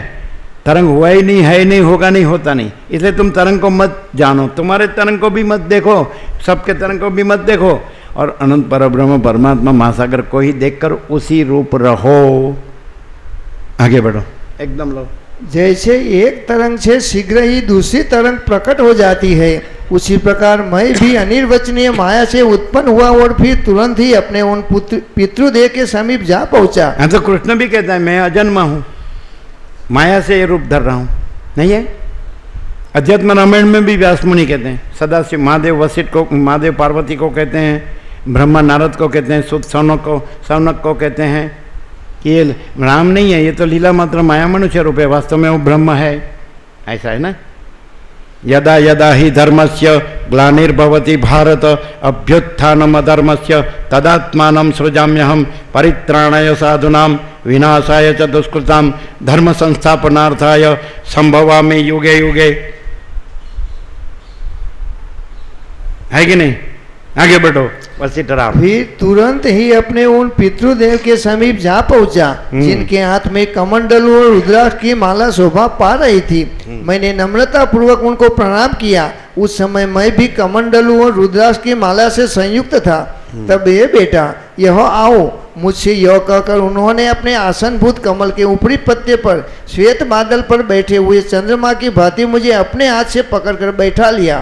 फिर मृग चर्म ही जिसका परिधान था, ऐसे मुझसे मृग चर्मधारी मेरे पितृदेव ब्रह्मा जी ने कहा, हे बेटा, जैसे चंद्रमा में कलंक प्रविष्ट होता है, उसी प्रकार वानर के समान चंचल अज्ञान, वानर के समान चंचल अज्ञान 2 घड़ी के लिए तुम्हारे चित्त में प्रवेश करे। यह पिता द्वारा एकदम लो, यह पिता द्वारा अभिशप्त हुआ, मैं उनके संकल्प के अनंतर अपने संपूर्ण शुद्ध स्वरूप को भूल गया। फिर तो मेरी बुद्धि तत्व ज्ञान से रहित हो गई और मैं दुख शोक से संतप्त हो दीनता को प्राप्त हो गया। उस समय मैं, हाय बड़े कष्ट की बात हुई, यह संसार नामक दोष मुझे कहाँ से प्राप्त हो गया। यो हृदय में विचार करके चुपचाप बैठा रहता था। मेरी यह दशा देखकर मेरे पिताजी ने मुझसे कहा, ये बेटा, तुम क्यों दुखी हो रहे हो? अपने इस दुख के नाश का उपाय मुझसे पूछो, उसे जानकर तुम नित्य परमात्मा को प्राप्त हो जाओगे। तब मैंने उनसे पूछा, हे नाथ, यह महान दुखमय संसार मुझ प्राणी को कहाँ से प्राप्त हो गया? जो भास हुआ, जो हुआ नहीं है, जो भास हुआ नहीं है, नहीं होगा, नहीं होता नहीं, वो भास होकर शांत हो गया, इतना ही योगवासित है। तो हमारे ये जो भास हुआ नहीं है, नहीं होगा, नहीं होता नहीं, वो भास होकर तत्वबोध से शांत हो गया। लेकिन हमारे अनंत परब्रह्म परमात्मा महासागर में कुछ भी हुआ नहीं है, इतना ही है। समझ में आता है? शॉर्ट एंड स्वीट है ना, ये इतना ही है। वशिष्ठ को ब्रह्मा ने कहा कि तुम्हारा मन बंदर के मन जैसा चंचल हो जाए, तो सब भास हुआ। फिर तत्वबोध किया ब्रह्मा ने, तो शांत हो गया। तो वास्तव में भास हुआ नहीं और वास्तव में शांत भी हुआ नहीं। समझ में आता कि नहीं? और परब्रह्म परमात्मा स्वयं, मैं कैवल्य परब्रह्म अखंड सच्चिदानंद हूँ, मैं कैवल्य अखंड ज्योति स्वरूप परमात्मा हूँ, मैं स्वयं अनंत पूर्ण परब्रह्म हूँ, स्वप्रकाश, है ना। ये हूँ और हूँ ही, और दूसरा नहीं नहीं और नहीं कहने की जरूरत नहीं है, और हूँ कहने की जरूरत नहीं, क्योंकि वो स्वयं सिद्ध है। नहीं, वो अपने से नहीं है, इसलिए विधि निषेध नहीं है, इसलिए जड़ भरत नहीं बोलते थे, क्योंकि है वो तो स्वयं है, नहीं है वो तो कुछ नहीं है कि नहीं? बोलने की जरूरत ही नहीं। मौन आखिरी सत्संग है, मन नहीं है। आगे बढ़ो। वशिष्ठ राम, परम शांति है। तब मैंने उनसे पूछा, हे नाथ, यह महान दुखमय संसार मुझ प्राणी को कहाँ से प्राप्त हो गया और इसका नाश किस प्रकार होता है? मेरे यह प्रश्न करने पर उन्होंने मुझे ऐसे प्रचुर ज्ञान का उपदेश दिया, जिस परम पावन ज्ञान को प्राप्त कर मैं पिताजी के अभिप्राय के अनुरूप अधिक ज्ञान संपन्न हो गया। इस प्रकार जब मुझे ज्ञातव्य तत्व की जानकारी हो गई और मैं अपनी प्रकृति में स्थित हो गया, तब जगत सृष्टा तथा सबकी उत्पत्ति के कारण स्वरूप और उपदेष्टा ब्रह्मा जी ने मुझसे कहा, हे पुत्र, मैं प्रथमतः तुम्हें साप द्वारा ज्ञानहीन करके पुनः समस्त अधिकारी जनों की ज्ञान सिद्धि के लिए इस सारभूत ज्ञान का पिपासु बनाया है। अब तुम्हारा साप शांत हो गया है, वो तुम्हें परमोत्कृष्ट ज्ञान की प्राप्ति हो गई है, जिससे तुम मेरे ही सदृश अद्वितीय आत्मस्वरूप हो गए हो। ये साधो, अब तुम प्राणियों पर अनुग्रह करने के लिए भूलोक में जम्बू द्वीप के मध्य भाग में स्थित भारतवर्ष में जाओ। परोपकार निष्ठ हे पुत्र, तुम तो बड़े बुद्धिमान हो, अतः वह जो लोग कर्मकांड पर ये वशिष्ठ जम्बू द्वीप के जम्बू स्वामी है। आगे बढ़ो। ये उपचार भी भास मात्र है, क्योंकि वास्तव में केवल कैवल्य परब्रह्म है और उसमें भास हुआ और शांत हुआ ऐसा हुआ नहीं है। लेकिन जिसको भास है उसको कहो कि तुम स्वयं कैवल्य परब्रह्म हो, परम शांति हो, और ये भास हुआ नहीं, शांत होता नहीं। क्लियर? उपचार भास में है, कैवल्य परब्रह्म अपने स्वरूप केवल स्वरूप में नहीं है। अभी एकदम लो, फुल लाइन फाइनल हो रहा है ना? एकदम लो फटाफट। ये परोपकार निष्ठ पुत्र, तुम तो बड़े बुद्धिमान हो, अतः वह जो लोग कर्मकांड परायण हो उन्हें कर्मकांड के क्रम से शिक्षा देना, और जो लोग विवेकशील विरक्त चित्त तथा महाबुद्धिमान हो उन्हें परमानंदायक ज्ञान का उपदेश करना। हे रघुकुल भूषण राम, इस प्रकार मैं अपने पिता ब्रह्मा जी द्वारा नियुक्त होकर इस लोक में निवास कर रहा हूँ। जिसको कुछ गृहस्थ आश्रम चलाना है तो उसको मौली की पूजा करने में बिठा देना, और जिसको ज्ञानते वक्त तो कैवल्यम ऐसा करना है तो उसको ये तत्वबोध देना। भास है सब ऐसा, है कि नहीं? हाँ, एकदम लो। कर्म उपासना का उपदेश वो चाहता है है ना, इसी में रहना चाहता है, तो उसको बोलेगा चलो तुम उसको ऐसे करो, वो ऐसे करके आगे जाएगा, है ना। फिर जिसको डायरेक्ट करना है तो उसको डायरेक्ट दो। क्लियर नहीं है क्या? हाँ चलो एकदम लो। हे रघुकुल भूषण राम, इस प्रकार मैं अपने पिता ब्रह्मा जी द्वारा नियुक्त होकर इस लोक में निवास कर रहा हूँ, और जब तक यह सृष्टि परंपरा रहेगी तब तक यह रहूंगा। जिस प्रकार भगवान ब्रह्मा ने मुझे यह आने का आदेश दिया, उसी प्रकार उन्होंने सनक, सनंदन, सनातन, सनत कुमार तथा नारद आदि अन्य बहुत से महर्षियों को भी यह कहकर प्रेरित किया कि तुम लोग भारतवर्ष में जाकर पवित्र कर्मकांड तथा ज्ञान कांड के उपदेश द्वारा वहाँ के निवासियों का जो अंतःकरण के अज्ञान रूपी रोग के वशीभूत होकर महान कष्ट भोग रहे हैं, उद्धार करो। प्राचीन काल में सतयुग के समाप्त होने पर जब भूतल पर कालक्रम से पवित्र कर्मकांड का नाश हो गया, तब उन महर्षियों ने कर्मकांड की स्थापना तथा मर्यादा की रक्षा के लिए पृथक पृथक देशों का विभाजन किया और उन देशों पर भूपालों की स्थापना की। तदंतर उन्होंने भूतल पर धर्म, अर्थ और काम की सिद्धि के लिए उन कर्मों के उपयुक्त बहुत से स्मृति ग्रंथों से तथा यज्ञ विधायक शास्त्रों का निर्माण किया। तत्पश्चात इस काल चक्र के चलते रहने पर जब उस क्रम का विनाश हो गया और लोग प्रतिदिन भोजन मात्र परायण और खाद्य पदार्थों के उपार्जन में तत्पर हो गए, तब हम लोगों ने उनकी दीनता का विनाश करने तथा लोक में आत्म तत्व ज्ञान के प्रचार के लिए बड़े बड़े ज्ञानोत्पादक शास्त्रों का उपदेश किया। यह अध्यात्म विद्या प्रथमतः राजसभा में उपदिष्ट हुई, तदंतर इसका प्रसार लोक में हुआ। इसी कारण इसे राजविद्या कहा गया है। हे रघुनंदन, राजविद्या एवं राजगुह्य नाम से जिसकी प्रसिद्धि है, उस उत्तम अध्यात्म ज्ञान को पाकर राजा लोग दुख रहित हो परमानंद को प्राप्त हो गए। हे श्री राम, काल क्रमानुसार निर्मल कीर्ति वाले बहुसंख्यक राजाओं के स्वर्गवासी हो जाने पर इस समय तुम इस भूतल पर इन महाराज दशरथ के यह प्रकट हुए हो। शत्रुओं का मर्दन करने वाले हे राम, तुम्हारा मन अत्यंत निर्मल है, इसलिए किसी निमित्त के बिना स्वाभाविक ही तुम्हारे मन में यह परम पावन तथा उत्तम वैराग्य जाग उठा है। क्योंकि समस्त विवेकशील पुरुषों में जिसकी ख्याति है, उस श्रेष्ठ पुरुष का भी वैराग्य किसी निमित्त को लेकर होता है, इसलिए वह राजस कहलाता है। परंतु तुम्हारे मन में उत्पन्न हुआ यह वैराग्य अपूर्व है। यह किसी निमित्त की अपेक्षा न रखकर स्वतः अपने विवेक से उत्पन्न हुआ है और सत्पुरुषों को आश्चर्य में डालने वाला है, अतः सात्विक है। जिन्हें निमित्त के बिना ही वैराग्य हो जाता है, वे ही महापुरुष तथा ज्ञानवान है और उन्हीं का अंतःकरण शुद्ध है। जो लोग ज्ञान द्वारा इस सृष्टि परंपरा का विचार करके वैराग्य को प्राप्त होते हैं, वे ही उत्तम पुरुष है।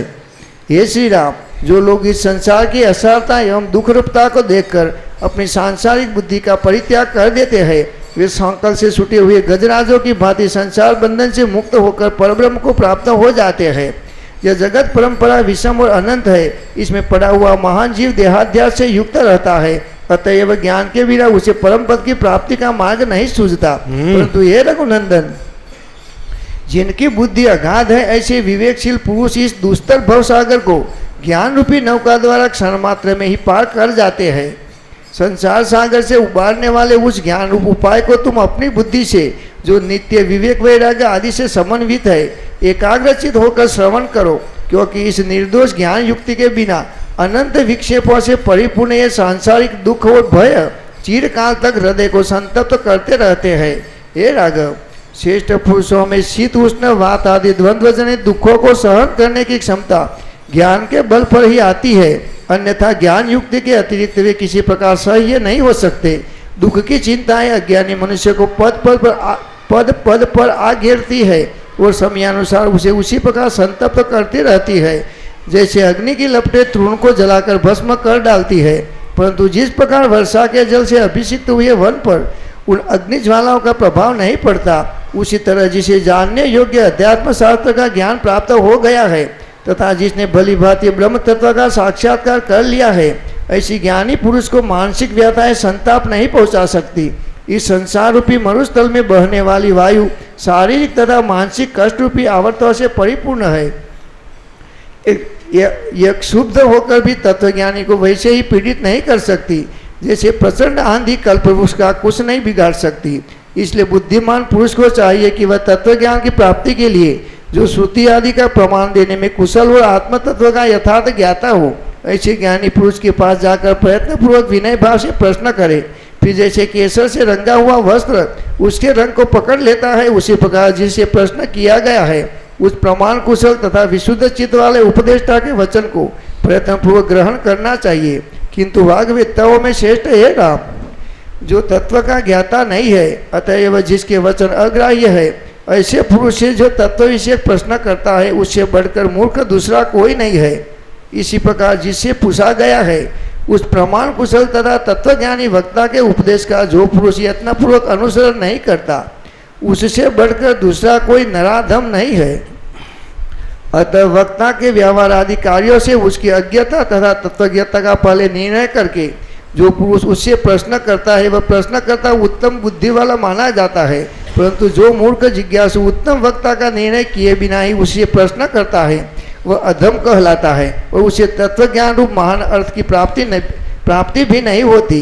ज्ञानी को भी चाहिए कि पूर्वापर का विवेचन करके उसका निश्चय करने में जिसकी बुद्धि समर्थ हो, वो जो निंदनीय न हो, ऐसे पुरुष को उसके पूछे हुए तत्व का उपदेश दे, परंतु जो आहार निद्रा भय मैथुन आदि पशु धर्म से संयुक्त है ऐसे अधम को तत्व का उपदेश न दे, क्योंकि प्रश्नकर्ता की श्रुति आदि प्रमाणों द्वारा निर्णीत पदार्थ के ग्रहण की योग्यता का विचार किए बिना ही जो वक्ता उसे उपदेश देता है उस पुरुष को ज्ञानी जन इस श्लोक में महान मूर्ख बताते हैं। हे रघुनंदन, तुम प्रशंसनीय गुणों से युक्त अत्यंत श्रेष्ठ प्रश्न करता हो और मैं उपदेश देना जानता हूँ, अतः हम दोनों का यह समागम उचित ही है। शब्दार्थ के ज्ञाता हे राम, जन समुदाय में तुम महापुरुष माने जाते हो, तुम में राग का लेश मात्र भी नहीं है, तुम तत्व के ज्ञाता हो, इसलिए तुम्हारे प्रति किया हुआ उपदेश तुम्हारे अंतर हृदय में चिपक जाता है, ठीक उसी तरह जैसे गोला हुआ रंग वस्त्र में लग जाता है। तुम्हारी तीक्ष्ण बुद्धि उक्त पदार्थ के ग्रहण करने में निपुण और परमार्थ का विवेचन करने वाली है। वह परमार्थ विषय में उसी प्रकार प्रवेश करती है जैसे सूर्य की किरणें जल के भीतर घुस जाती है। इसलिए मैं जिस पदार्थ का उपदेश करूं उसे तुम ये तत्व वस्तु है यह निश्चय करके यत्नपूर्वक अपने हृदय में पूर्णतः धारण कर लो। मनुष्य को चाहिए कि वह विवेकहीन अज्ञानी और दूरजनों से प्रेम करने वाले मनुष्य का दूर से ही परित्याग करके साधु महात्माओं की सेवा करे, क्योंकि सदा सज्जनों के संपर्क में रहने से विवेक की उत्पत्ति होती है। यह विवेक एक वृक्ष के समान है और भोग तथा मोक्ष उसके फल कहे गए हैं। उस मोक्ष के द्वार पर निवास करने वाले 4 द्वारपाल बतलाए गए हैं, जिनका नाम है सम, विचार, संतोष और चौथा साधु संगम।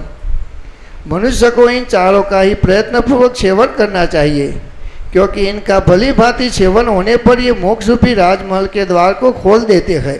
यदि चारों का सेवन न हो सके तो 3 या 2 का सेवन अवश्य करना चाहिए। 2 का भी सेवन न हो सके तो सभी उपायों द्वारा प्राणों की बाजी लगाकर भी एक का आश्रय तो अवश्य ही ग्रहण करना चाहिए, क्योंकि जब एक वश में आ जाता है तब शेष तीनों भी अधीन हो जाते हैं। विवेकी पुरुष तप, ज्ञान और शास्त्र के श्रवण मनन आदि का उत्तम पात्र होता है। जैसे तेजस्वियों में सूर्य सर्वश्रेष्ठ है, उसी प्रकार वह लोगों में आभूषण के समान आदरणीय होता है। जैसे शीत की अधिकता के कारण जल जमकर पत्थर के सदृश हो जाता है, उसी प्रकार अविवेकियों की बुद्धिमंदता घनता को प्राप्त होकर अत्यंत जड़ हो जाती है। हे रघुकुल भूषण राम, तुम्हारा अंतःकरण तो सूर्योदय होने पर खिले हुए कमल की भांति सौजन्य आदि गुण एवं शास्त्रार्थ की दृष्टियों से विकसित हो गया है। मनुष्य को उचित है कि वह पहले आवागमन के चक्र से छूटने के लिए शास्त्राभ्यास व सत्संगति पूर्वक तपस्या एवं इंद्रिय निग्रह द्वारा अपनी बुद्धि का ही संवर्धन करे। यह संसार विष वृक्ष के समान है, यह विपत्तियों का एकमात्र स्थान है जो अज्ञानी मनुष्य को सदा मोहित करता रहता है। इसलिए यत्न द्वारा अज्ञान का विनाश कर डालना ही उचित है। जैसे मेघ रहित आकाश में निर्मल एवं पूर्ण मंडल वाले चंद्रमा को देखकर दृष्टि प्रसन्न होती है, उसी प्रकार ये पूर्वोक्त परमार्थ वस्तु दृष्टि ज्ञान में यथार्थ वस्तु के साथ एक रसता को प्राप्त होकर प्रसन्न हो जाती है। जिसकी बुद्धि पूर्वापर के विचार से सूक्ष्मतम अर्थ को ग्रहण करने में निपुण, वो चतुरता से शोभित होकर पूर्ण विकसित हो गई है, वही पुमान अर्थात पुरुष कहा जाता है। हे श्री राम, तुम्हारा हृदय अज्ञान से रहित अतएव विशुद्ध शांति आदि गुणों से विकसित एवं उत्तम विचार की शीतल चांदनी से प्रकाशित है। उस हृदय से युक्त होकर तुम उसी प्रकार सुशोभित हो रहे हो जैसे निर्मल चंद्रमा से आकाश की शोभा होती है। सर्ग 10 और 11 समाप्त। सर्ग 12-13। संसार की प्राप्ति की अनंत रूपता, ज्ञान का उत्तम महात्म्य। श्री राम में प्रश्नकर्ता के गुणों की अधिकता का वर्णन, जीवन मुक्ति रूप फल के हेतुभूत वैराग्य आदि गुणों का तथा सम का विशेष रूप से निरूपण। श्री वशी जी कहते हे राघव, तुम्हारा मन उत्तम गुणों से परिपूर्ण है, तुम हमारे योग्य शिष्य हो और प्रश्न करने का ढंग भी तुम्हें भली भांति ज्ञात है। तुम कही हुई बात को विशेष रूप से समझ लेते हो, इसलिए मैं आदरपूर्वक तुम्हें उपदेश देने को उद्यत हुआ हूँ। अब तुम अपनी बुद्धि को जो रजोगुण और तमोगुण से रहित और शुद्ध सत्वगुण का अनुसरण करने वाली है, आत्मा में स्थापित करके ज्ञानोपदेश श्रवण करने के लिए तैयार हो जाओ। प्रश्नकर्ता में जितने गुण होने चाहिए वे सभी गुण तुम में वर्तमान है। वो जैसे समुद्र में रत्न आदि संपत्तियां भरी रहती है, उसी तरह वक्ता के सभी गुण मुझ में विद्यमान है। हे वत्स, जैसे चंद्रमा की किरणों के संपर्क में चंद्रकांत मणि में आर्द्रता आ जाती है, उसी तरह तुम भी ज्ञान के संसर्ग से उत्पन्न हुए वैराग्य को प्राप्त हुए हो। तुम तो सर्वदा शुद्ध हो। तुम्हारा बाल्यावस्था है शुद्ध, तुम्हारा बाल्यावस्था से ही शुद्ध विस्तृत तथा अविच्छिन्न सद्गुणों के साथ संबंध चला आ रहा है। ठीक उसी तरह जैसे कमल का अपने विस्तार वाले निर्मल एवं दीर्घ तंतुओं से लगाव रहता है, इसलिए तुम ही इस कथा को सुनने के योग्य अधिकारी हो। अब मैं इस मोक्ष कथा का वर्णन करूंगा, तुम सावधान होकर इसे सुनो। यह कथा उस परम पद से संबंध रखने वाली है जिसका साक्षात्कार हो जाने पर जितने लौकिक कार्य तथा जितनी लौकिक दृष्टियाँ है वे सबके सब पूर्णतया शांत हो जाती है। ये श्री राम, संसार रूपी विष के आवेश से उत्पन्न हुई विषुचिका बड़ी दुस्सह होती है। विष निवारक गारुड़ मंत्र से ही उसका समूल नाश होता है। जीव और ब्रह्म का एकात्म बोध ही वह गारुड़ मंत्र है। जीव और ब्रह्म का एकात्म बोध ही वह गारुड़ मंत्र है, वही परमार्थ ज्ञान का भी मूल मंत्र है। सत्पुरुषों के साथ शास्त्रानुशीलन करने से निसंदेह उस योग की प्राप्ति होती है। साथ चिंतन करने पर इसी जन्म में अवश्य ही संपूर्ण दुखों का समूल विनाश होता है, ऐसा मानना चाहिए। इसलिए उन विवेकशील सत्पुरुषों को अवहेलना की दृष्टि से नहीं देखना चाहिए। जिस विवेकी पुरुष को सम्यक दृष्टि की उपलब्धि हो चुकी है, वह पुराने के अंचुल का त्याग करके संताप रहित हुए सर्प की भांति मानसिक व्यथाओं से परिपूर्ण इस संसार से अनुराग का परित्याग करके संताप रहित हो जाता है। उसका अंतःकरण शीतल हो जाता है। वह संपूर्ण जगत को विनोद पूर्वक इंद्रजाल की तरह सुख रूप देखता है, परंतु जो उस सम्यक दृष्टि से रहित है उसके लिए यह संसार परम दुखदायी ही है। यह संसार अनुराग बड़ा ही कष्टदायक है। यह अनर्थ की आशंका किए बिना ही मोहवश विषय में फंसे हुए पुरुषों को सर्प की तरह डंस लेता है, खड़क की भांति काट डालता है, भाले के समान बेध देता है तथा रस्सी की तरह आवेष्टित कर लेता है, आग के सदृश जला देता है, रात्रि की तरह अंधा बना देता है, सिर पर गिरे हुए पत्थर के समान मूर्छित कर देता है, विचार शक्ति को हर लेता है, मर्यादा का विनाश कर देता है और मोह रूपी अंधकूप में गिरा देता है। तृष्णा तुम्हें जर्जर कर देती है, अधिक क्या। संसार में ऐसा कोई दुख नहीं है जो संसारी मनुष्य को तृष्णा से न प्राप्त होता हो। यह विषय भोग रूपी विसूचिका दुष्परिणाम वाली है। यह नरक नगर रूप शरीर समुदाय के साथ अनुराग उत्पन्न करने वाली है। यदि इसकी चिकित्सा न की जाए तो यह अवश्य ही उन हजारों नारकीय दुर्गतियों को प्राप्त कराती है जो नरकों में पाषाण भक्षण, खड़ग द्वारा अंगों का छेदन, पर्वत शिखर से निपातन, पत्थर द्वारा उत्पीड़न और अग्निदाह को हिमाभिषेक की भांति अंगों के कुतरने को चंदन के लेप की तरह, असी पत्र वाले वृक्षों के वन में दौड़ने, कीड़ों के द्वारा शरीर में छिद्र किए जाने और लोहे की गर्म जंजीरों द्वारा देह के लपेटने को शरीर संस्कार के समान युद्ध में काम आने वाली अग्नि बुझे बाणों की धारावाहिक वृष्टि को ग्रीष्म ऋतु में विनोद के लिए किए गए जल यंत्रों के फव्वारों की बूंद वर्षा के सदृश, सिर के काटे जाने को सुख निद्रा के तुल्य मुख बंद करके बलपूर्वक किए गए मुखी भाव को स्वाभाविक मुख मुद्रा के समान और अकंचित कर्ता को महत संपत्ति वृद्धि की तरह सहन करना पड़ता है। हे राघव, इस प्रकार सहज और कष्टप्रद चेष्टाओं से परिपूर्ण इस दारुण संसार चक्र में उपयुक्त उपदेश की अवहेलना नहीं करनी चाहिए। बल्कि ऐसा विचार और निश्चय अवश्य करना चाहिए कि शास्त्रानुशीलन से निश्चय ही कल्याण होता है। सत्पुरुषों के साथ शास्त्र चिंतन करने से जिसका देहाभिमान नष्ट हो गया है, उसे तत्व का ज्ञान हो जाने से सर्वव्यापक आत्मा का स्वरूप विदित हो जाता है। वह शुद्ध बुद्धि द्वारा परब्रह्म का साक्षात्कार कर लेता है और अज्ञान रूपी घने बादल के विलीन हो जाने पर उसके मोह का विनाश हो जाता है। फिर तो उसके लिए यह जगत में विचरण करना रमणीय हो जाता है। हे श्री राम, जिन्हें आत्मस्वरूप का ज्ञान हो गया है, ऐसे उत्तम बुद्धि संपन्न महापुरुष इस पूर्वोक्त दृष्टि का अवलंबन करके इस संसार में विचरते हैं। उन्हें न शोक होता है, न कामना होती है, न वे शुभाशुभ की याचना ही करते हैं। वे इस संसार में सब कुछ करते हुए भी अकर्ता के समान रहते हैं। वे हे और उपादेय के पक्षपात से रहित होकर अपने आत्मा में स्थित रहते हैं। पवित्रता से रहते हुए सत्शास्त्रों में प्रतिपादित स्वच्छ कर्म करते हुए सन्मार्ग पर चलते हैं। अन्य लोगों की दृष्टि से वे आते हैं, जाते हैं, कर्म करते हैं, वो बोलते हैं, परंतु वास्तव में न आते हैं, न जाते हैं, न कर्म करते हैं और न बोलते ही है। क्योंकि परमानंद स्वरूप परमात्मा को प्राप्त हुआ पुरुष न तो इंद्रजाल रूप माई कार्य करता है और न सांसारिक वासनाओं के पीछे ही दौड़ता है। वह बालकों की सी भ्रम मूलक चपलता का परित्याग करके पूर्व कथित परमात्मा के स्वरूप में सदा विराजमान रहता है। इस प्रकार की स्थितियों आत्म तत्व के साक्षात्कार के अतिरिक्त अन्य उपाय से नहीं उपलब्ध होती। इसलिए बंद है कोई माइक बंद है, दोनों चालू है? ओ हाँ, सुनाई देता है बराबर? एकदम लो। इस प्रकार की स्थितियों आत्म तत्व के साक्षात्कार के अतिरिक्त अन्य उपाय से नहीं उपलब्ध होती। इसलिए पुरुष को चाहिए कि वह जीवन पर्यंत आत्मा की ही खोज करे, उसी की उपासना करे और उसी का यथार्थ ज्ञान प्राप्त करे। इसके अतिरिक्त उसके लिए और कोई कर्तव्य नहीं है। जिस पुरुष को अपने अनुभव, शास्त्र, वचन और गुरु के उपदेश की एक वाक्यता का निश्चय हो गया है, वह निरंतर किए गए उपयुक्त अभ्यास के द्वारा परमात्मा का साक्षात्कार कर लेता है। चाहे भारी से भारी आपत्ति क्यों न आ पड़े, परंतु जो शास्त्र और उसके अर्थ की अवहेलना करने वाले तथा तत्वज्ञानी महापुरुषों की अवज्ञा करने वाले हैं, ऐसे मूर्खों का अनुकरण कभी नहीं करना चाहिए।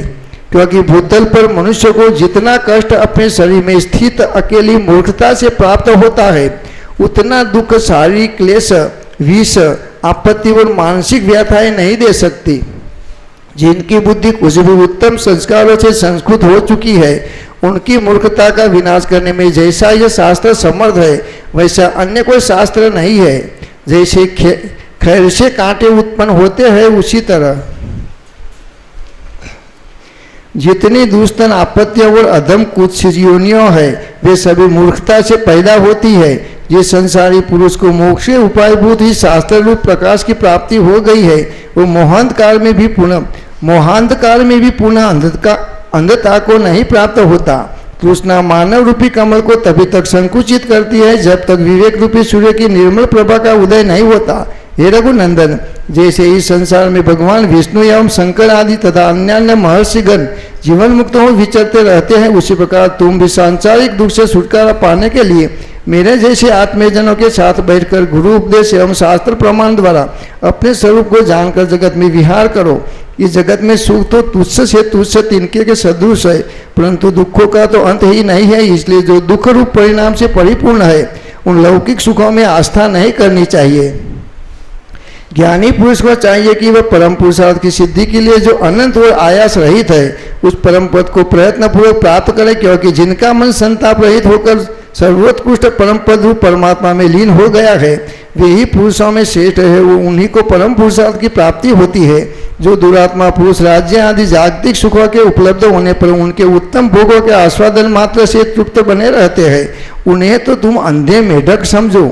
जिनकी बुद्धि अज्ञान के कारण मंद पड़ गई है, वे मूर्ख वंचकों, प्रबल दुराचारियों, लौकिक भोगों में रचे पचे रहने वालों और मित्र का सा व्यवहार करने वाले शत्रुओं में आसक्ति करने लगते हैं, जिससे उन्हें एक संकट से दूसरे संकट की, एक दुख से दूसरे दुख की, एक भय से दूसरे भय की और एक नरक से दूसरे नरक की प्राप्ति होती रहती है। इसलिए उत्तम विवेक का आश्रय लेकर अभ्यास और वैराग्य के सहयोग से दुख स्वरूपिणी इस भयंकर संसार नदी को पार करना चाहिए, जिसे प्राप्त कर लेने पर पुनर्जन्म नहीं होता।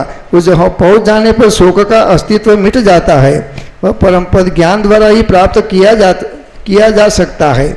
वह परम पद ज्ञान द्वारा ही प्राप्त किया जा सकता है, इसमें कुछ भी संदेह नहीं है। इस संसार में जब पुरुष की शीघ्र मोक्ष प्राप्ति के उपाय के चिंतन में प्रवृत्ति होती है, तब वह मोक्ष प्राप्ति का पात्र कहा जाता है। उस प्रवृत्ति के प्राप्त हो जाने पर उत्तम कैवल्य पद की प्राप्ति में कष्ट नहीं उठाना पड़ता। उस कैवल्य रूप परमात्मा की प्राप्ति में धन संपत्ति, मित्र, भाई बंधु, हाथ पैर का संचालन, देशांतर गमन, शारीरिक कष्ट सहन और तीर्थ सेवन आदि उपकारी नहीं हो सकते। वह तो एकमात्र पुरुषार्थ से साध्य केवल परमात्मा की प्राप्ति की वासना रूप कर्म से एवं मनोजय से प्राप्त किया जा सकता है।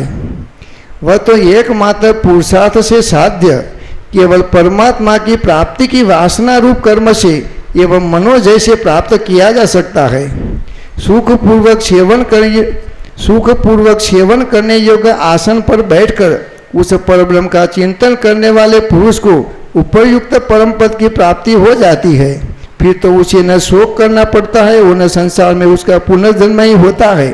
जैसे मृग तृष्णा में जलाभास दिखता है, वास्तव में वह जल नहीं रहता, उसी तरह स्वर्ग लोक और मनुष्य लोक के संपूर्ण भावों के विनाशी होने के कारण इन दोनों लोकों में वास्तविक सुख नहीं है। इसलिए जो सम और संतोष का साधन है, उस मनोजय की प्राप्ति के लिए उपाय सोचना चाहिए। उससे वह आनंद उपलब्ध होता है जो परमात्मा के साथ एकात्म संबंध से मिलता है। अतः देवता, दानव, राक्षस और मनुष्य को बैठते, चलते, गिरते, पड़ते अथवा घूमते हुए सदा ही मनोजय जनित उस परम सुख को अवश्य प्राप्त करना चाहिए, क्योंकि वह शांति रूप विकसित पुष्पों से लदे हुए विवेक रूप महान वृक्ष का फल है। पूर्ण रूप से शांत मन अत्यंत निर्मल और भ्रम रहित हो जाता है। उस विश्रांत मन में किसी प्रकार की स्पृहा नहीं रह जाती, उसके सभी मनोरथ पूर्ण हो जाते हैं। उस समय वह न तो किसी वस्तु की अभिलाषा करता है और न किसी का त्याग ही करता है। हे राघव, अब मोक्ष द्वार पर स्थित रहने वाले इन द्वारपालों को क्रमशः सुनो, जिनमें से एक के प्रति भी प्रीति हो जाने से मोक्ष द्वार में प्रविष्ट होने का अधिकार प्राप्त हो जाता है। सम मंगलमय, शांतिदायक तथा भ्रम का निवारण करने वाला है। सम से परम कल्याण की प्राप्ति होती है और सम ही परम पद है। सम की प्राप्ति से पूर्णतः तृप्त हुए जिस पुरुष का चित्त सम विभूषित होने के कारण शीतल एवं निर्मल हो गया है, उसका शत्रु भी मित्र बन जाता है। जैसे चंद्रोदय होने से क्षीरसागर की शुभ्रता बढ़ जाती है, उसी प्रकार जिनका चित्त समरूपी चंद्रमा से भली भांति शोभित हो गया है, उनकी परम शुद्धता की अभिवृद्धि होती है। जिनके कलंक रहित मुख चंद्र में समश्री शोभित होती है, वे अपने गुण रूप सौंदर्य से दूसरे की इंद्रियों को वश में कर लेते हैं तथा वे ही कुलीन शिरोमणि एवं वंदनीय है। त्रिलोकी की राज्य लक्ष्मी भी वैसा आनंद नहीं प्रदान कर सकती जैसी आनंददायिनी साम्राज्य संपत्ति के सदृश सम विभूतियां होती है। लोक में जितने दुख, जितनी तृष्णाएं और जितनी दुखदायिनी मानसिक व्यथाएं है, वे सब शांत चित्त वाले पुरुषों के निकट जाकर वैसे ही विलीन हो जाती है जैसे सूर्य की किरणों के संपर्क से अंधकार का विनाश हो जाता है। समपरायण पुरुष के दर्शन से समस्त प्राणियों का मन वैसा आह्लादपूर्ण एवं प्रसन्न होता है, वैसा चंद्रमा के दर्शन से नहीं होता। इस जगत में जैसे अपनी माता पर सभी का विश्वास रहता है, उसी प्रकार समयुक्त पुरुष पर दुरात्मा अथवा धर्मात्मा सभी प्राणी विश्वास करते हैं। इसलिए रघुकुल भूषण राम, तुम भी अपने मन को जो समस्त शारीरिक क्लेशों तथा मानसिक व्यथाओं से कंपित वो तृष्णा रूपी रस्सी से आबद्ध है, समरूपी अमृत के अभिषेक से प्रकृतिस्थ करो। जो समनिष्ठ है उस पुरुष से पिशाच, राक्षस, दैत्य, शत्रु, व्याघ्र अथवा सर्प कोई भी द्वेष नहीं करते। जिसके समस्त अंग उत्कृष्ट समरूपी अमृत कवच से भली भांति सुरक्षित है, उसे दुख उसी प्रकार पीड़ा नहीं पहुंचा सकते जैसे बाण हीरे को बेधने में असमर्थ होते हैं। निर्मल तथा समविभूषित समबुद्धि से पुरुष की जैसी शोभा होती है, वह शोभा अंतःपुर में विराजमान राजा को भी नसीब नहीं होती।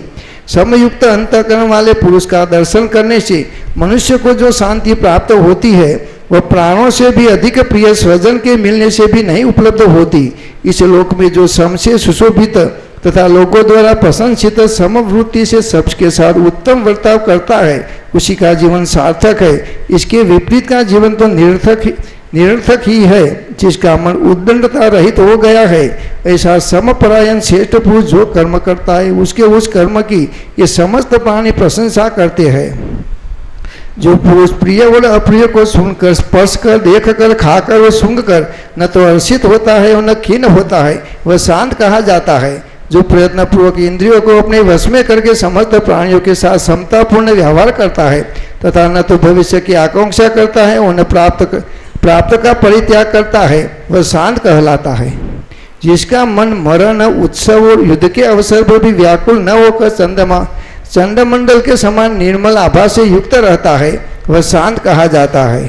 हर्ष और कोप का अवसर उपस्थित होने पर भी जो पुरुष वह अनुपस्थित के समान न तो हर्ष को प्राप्त होता है न क्रोध ही करता है, बल्कि उसका मन गाढ़ निद्रा में सोए हुए पुरुष के मन के समान निर्विकार रहता है, वह शांत पद से व्यावृत होता है। जिसकी अमृत प्रवाह से सदृढ़ सुखदायिनी तथा प्रेम पूर्ण दृष्टि सभी प्राणियों पर समान रूप से पड़ती है, उसकी शांत संज्ञा होती है। जिसका अंतःकरण शीतल हो गया है एवं जिसकी बुद्धि मोहासन्न नहीं है तथा जो लौकिक विषयों के साथ व्यवहार करता हुआ भी उनमें आसक्त नहीं होता, उसे लोग शांत कहते हैं। सम्यक प्रकार से व्यवहार करते हुए भी जिस पुरुष की बुद्धि आकाश के सदृश निर्विकार रहती है, राग द्वेष रूप कलंक से लिप्त नहीं होती, उसे शांत कहा जाता है। तपस्वियों, विद्वानों, याजकों, नरेशों, बलवानों और गुणियों के समुदाय में समयुक्त पुरुष की ही विशेष शोभा होती है। जिन गुणशाली महापुरुषों का मन सम में आसक्त हो गया है, उनके चित्त से निवृत्ति का उदय होता है, ठीक उसी तरह जैसे चंद्रमा से चांदनी प्रकट होती है। जो गुण समूह की परमा अवधि है तथा जो पुरुषार्थ का मुख्य भूषण है, वह श्री संपन्न सम संकट तथा संपूर्ण स्थानों में भी अपने प्रभाव से सुशोभित होता रहता है। ये रघुनंदन, जिसका अन्य पुरुष अपहरण नहीं कर सकते, जो पूज्य जनों द्वारा सावधानी के साथ सुरक्षित एवं अमृत स्वरूप है।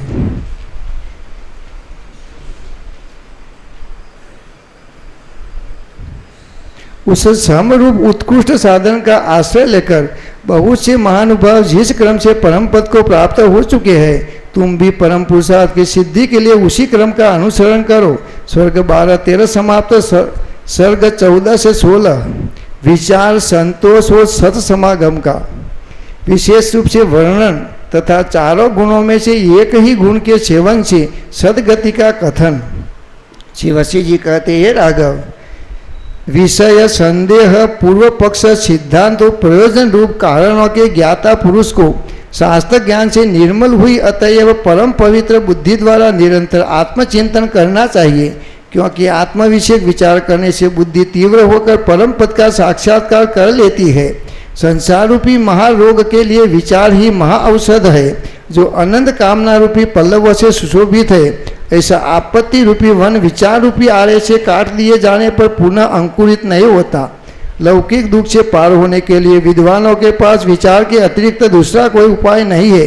सत्पुरुषों की बुद्धि विचार से अशुभ का परित्याग करके शुभ को प्राप्त होती है। बुद्धिमानों के बल, बुद्धि, सामर्थ्य, कर्तव्य का ज्ञान, क्रिया और उसका फल, ये सभी विचार से ही सफल होते हैं।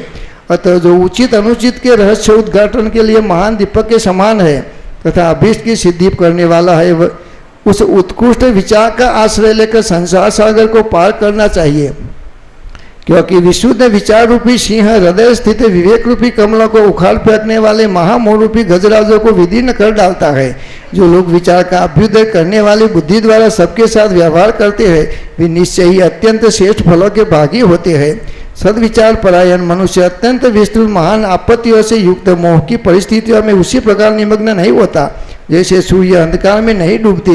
जितने क्रूर कर्म, निषिद्ध आचरण और कुत्सित मानसिक कष्ट है, वे सभी विचारहीनता से ही आविर्भूत होते हैं। जिस अधिकारी पुरुष का मन आशा की परवस्था से रहित और विचार युक्त है, वह पूर्ण चंद्रमा की भांति अपने आत्मा में परमानंद का अनुभव करता है। जब मन में विवेकशीलता का उदय होता है, तब वह सारे विश्व को शीतल एवं सुशोभित करने वाली चंद्रमा की चांदनी की भांति सबको अत्यंत शीतल और अलंकृत कर देती है। जगत के सारे पदार्थ तभी तक सत्य की तरह रमणीय प्रतीत होते हैं जब तक विचार नहीं किया जाता। वस्तुतः उनका कोई अस्तित्व नहीं है, अतः विचार करने पर वे नष्ट हो जाते हैं। जो समस्वरूप आनंदमय, अक्षय, अनंत और अनन्याधीन है, उस कैवल्य पद को तुम विचार रूप महान वृक्ष का फल समझो, जो चित्त में स्थित होकर उत्तम अचल स्थिति प्रदान करने वाली है। उस आत्मविचार रूपी महाऔषधि से युक्त श्रेष्ठ पुरुष न तो अप्राप्त की आकांक्षा करता है और न प्राप्त का परित्यागी। विचारशील पुरुष गई हुई वस्तु की उपेक्षा कर देता है, वो प्राप्त वस्तु का शास्त्रानुसार उपयोग करता है। वह मन की प्रतिकूलता में न तो क्षुब्ध होता है न अनुकूलता में प्रसन्न ही। उस समय जल से परिपूर्ण सागर की तरह उसकी शोभा होती है। इस प्रकार जिन उदाराशय महात्मा योगियों का मन पूर्ण काम हो गया है, वे जीवन मुक्त होकर इस जगत में विचरण करते हैं। बुद्धिमान पुरुष को आपत्ति काल में भी मैं कौन हूँ, यह संसार किसका है, यह उसके प्रतिकार के लिए प्रयत्नपूर्वक विचार करना चाहिए। जैसे रात्रि में भूतल पर पदार्थों का ज्ञान दीपक से होता है, उसी प्रकार परमात्मा स्वरूप में स्थिति प्राप्त करने के लिए वेद वेदांत के सिद्धांतों की स्थितियों का निर्णय विचार द्वारा होता है। विचार रूपी सुंदर नेत्र अंधकार में नष्ट नहीं होता। उग्र तेजस्वी सूर्य आदि की ओर देखने पर भी उसकी ज्योति प्रतिहत नहीं होती और वह व्यवधान युक्त पदार्थों को भी देख लेता है। ये विचार समकृति परमानंदमयी, आदरणीय और परमानंद की एकमात्र साधिका है। अतः एक क्षण के लिए भी इसका परित्याग नहीं करना चाहिए। जैसे पक जाने के कारण मधुर रस से परिपूर्ण आम का फल सबके लिए रुचिकर होता है, उसी तरह उत्तम विचार से युक्त पुरुष सामान्य जनों को तो बात ही क्या, महापुरुषों के लिए भी आदरणीय हो जाता है। ओम ओम ओम। आद्य परब्रह्म सदगुरु देव की जय।